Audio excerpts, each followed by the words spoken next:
Hello my friend, the biggest problem about using AI tools in Godot is that you need to jump outside of Godot engine, right? You need to copy the context, the file, and then ask for particular thing that you want to solve. But there is a solution. You can install something what is called Ziva. And Ziva allows you to do things from inside of Godot automatically without you having to copy things outside.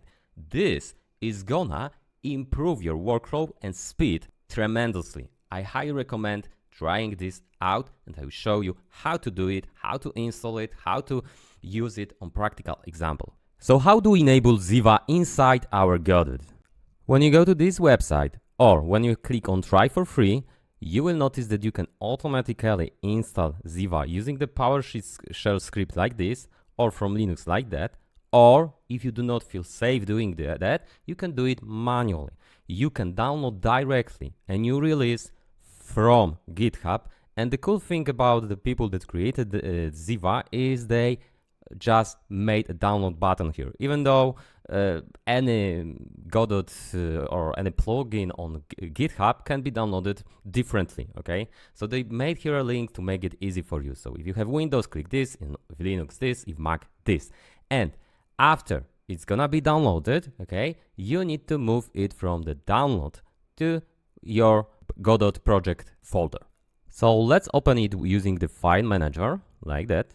And now we need to move here from the downloads, right? So let's open here downloads, and let's move this right here, okay?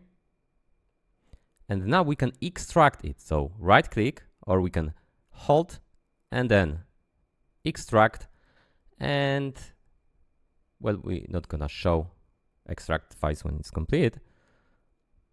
Okay, we can now delete the zip version because it's not needed anymore.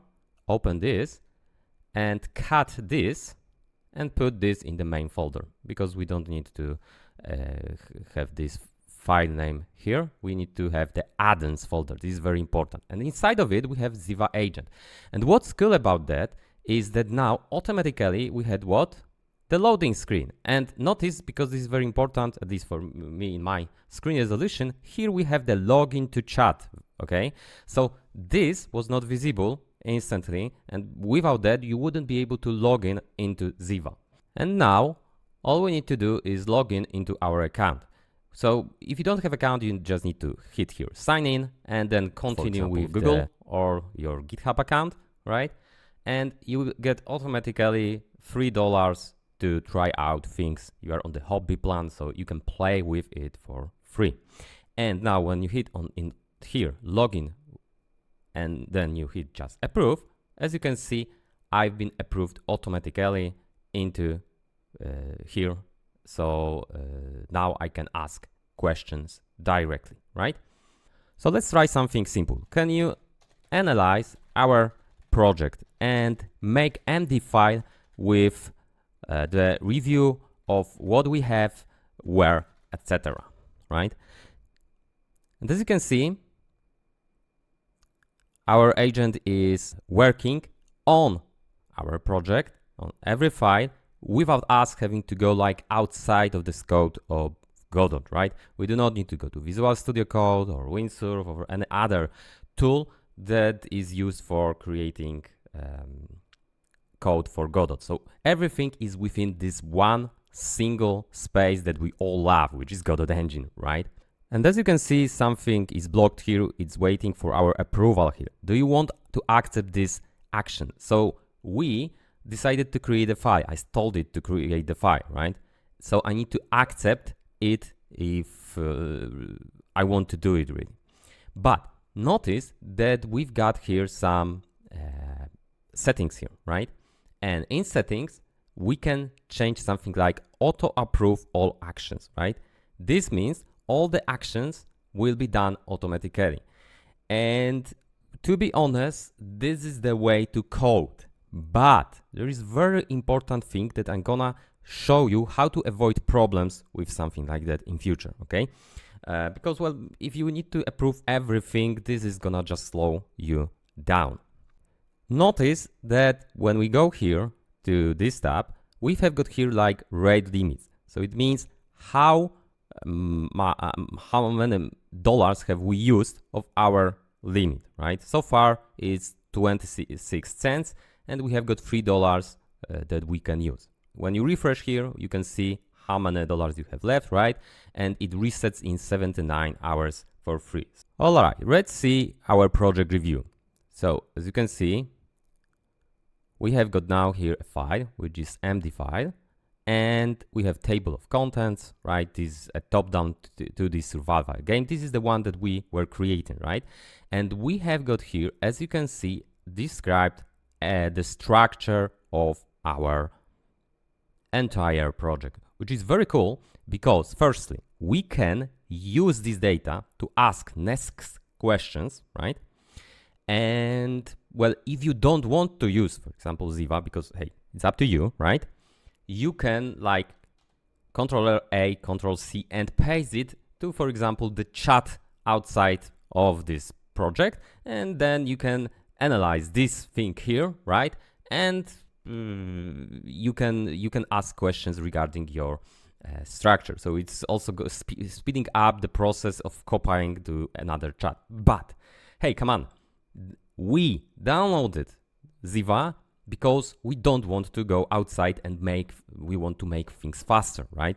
This is the main purpose of the plugin, right? We have got everything here inside, and this makes coding, creating things cool.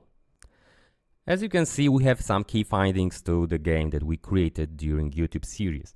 Well, we have a working movement component, it's great, but we have no cap for the enemies, right? It's gonna be unplayable after some time. Hey, that's a good idea. That's a good idea to change this. We have also missing type hints throughout codebase. So we could change it too. So let's say that I will do something like that. Can you tell me why this is a problem, right? Because, hey, I want to learn something before I'm gonna code, right? If we change it, what's gonna be the result? So as you can see, without type hints, your IDE can't know what methods properties are available. Runtime errors becomes obvious later. Yeah.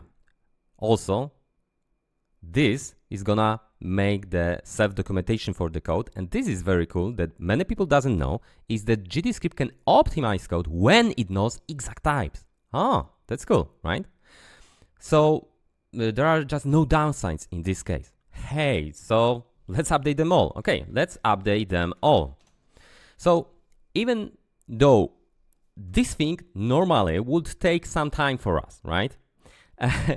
And to be honest, this is the boring part of programming because, well, if you ask me, I hate doing repeated things. I like to create ideas and implement them, right?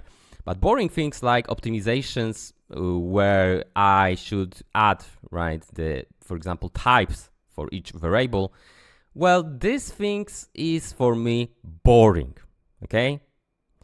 And as you can see, it told me where the changes were made, right? We can, of course, check it in each file, right? And as you can see, we have a summary now. So this was a win-win situation. Everything was done almost instantly, and I didn't need to spend a second to do all this stuff. So we can now run the game, right? And let's see what's gonna happen. As you can see, we can still do things, but they are now running faster, right? We need to reload from disk, maybe. Yeah, as you can see, everything is working fine. So we made a change, but there is a very important thing you need to remember. AI can, how to say it without being rude, it can destroy sometimes something in your project, right? So my solution to that is, firstly, you make something what is called TDD, which is test-driven development, okay? What does it mean? It means that you want to implement something what is gonna test the functionality of your main critical parts of your program, of your game, right? So if something goes wrong, something gets changed not properly, then this test will be run and you will see, oh, when you change this, you unfortunately, well, destroyed something in the other part, right? And you can then fix it instantly. So test-driven development is not the part of this lecture, but this is something that I highly recommend learning. Normally, people were avoiding this because this is really boring, but you can also create a test using AI, which is super, super cool, okay? If you are coding with AI, it is super important that you gonna use GitHub.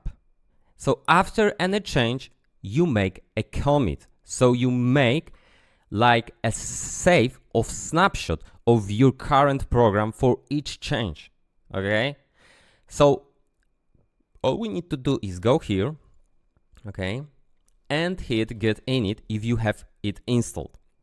If not, please watch the video that I'm gonna link down below and I show how to use Git and how to set it inside your Godot project. I highly recommend using GitHub Desktop for that sake.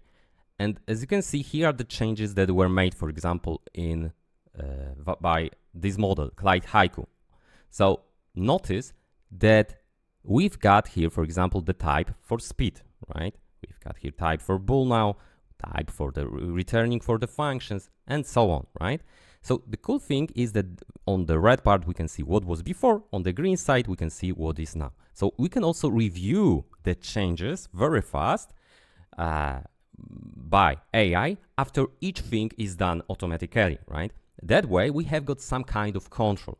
And now this is very cool because when you hit this, generate commit message with Copilot, okay, which is also free for like, I don't know, 30 to maybe 60 per month, okay, you will notice that we have got here the proper title and description for the commits, for for the snapshot of our code. This is very cool, right? So we introduced static typing and class name for the player script. We added explicit types, right? For this. That's cool. Okay, so I'm just committing it. And now, in case something happens, so let's say that I will like code like hardcore here, like type many things, create new nodes and so on, right? If something happens and my AI destroys something that I won't be able to like, come back to, I can go to history and I can come back to it, right? So this is pretty cool because we have got now control. Our code is not gonna be destroyed suddenly, right? So now you can play here, right? So remember, any change you make here, then you go here and then hit the button here and you have a description for commit or anything that you make a bit bigger, right? You don't need to almost every time do it, but it's good to have a habit like that, right? That way you can come back to any time you did something. You're not gonna lose your precious time while doing something in your code. This thing really speeds up the process of creating games tenfold. You do not need to jump when between the Visual Studio Code or any other editor, right? And then go to, for example, to this scene and then change something inside the Godot, right? Hey, I want to look at this here. I want to create animation, so I need to jump from Visual Studio Code to here because in Visual Studio Code I have a code and, for example, the AI agent or something like that, right? Or you don't need to. The most important thing about it is that you don't need to copy entire context of your things here, right? So for example, what we're gonna edit, we do not need to, say, hey, the problem is in this place, particular place. No, you just type here things and everything is gonna be understood, right? So I highly recommend trying it out. You have got $3 for free to like play with it and see if it's gonna bring you like the value. And this is also important that there are many models of AI currently, right? And well, this one is currently one of the best, for example, but it also costs the most, right? So for something that is super advanced, probably it's gonna be cool to use it, but it's gonna cost you more credits, right? But of course the results also gonna be better. You need to understand it. However, when you want to change types like we did currently, probably using this model would be just like you're trying to fire a rocket at a mouse, right? Or something like that. So have fun, play with it and show me what you created, because I feel like this thing can move forward lots of projects. This is really cool. If you have any questions, feel free to ask, and have a great day.